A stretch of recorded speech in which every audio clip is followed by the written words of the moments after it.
How to make a new user on the same phone on Temu application. Hey guys, let's get started. If you have logged in into the Temu account but you want to create a new account or add a new user, it's quite simple. Tap on Profile or Use section on the bottom and then tap on the settings on the top right corner.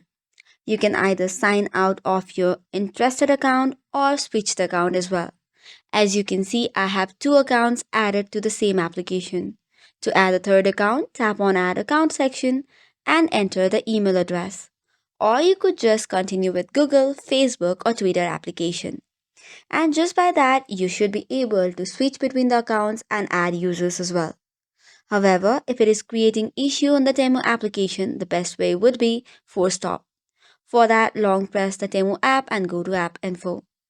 Tap on the force stop option and after that additionally tap on storage and cache. Under this click on clear cache and clear storage. This might delete all the information so you might have to log in again and you should be good to go with adding the user. So this is all for today's video. For more such contents do not forget to hit the like and subscribe button. Thank you and keep watching.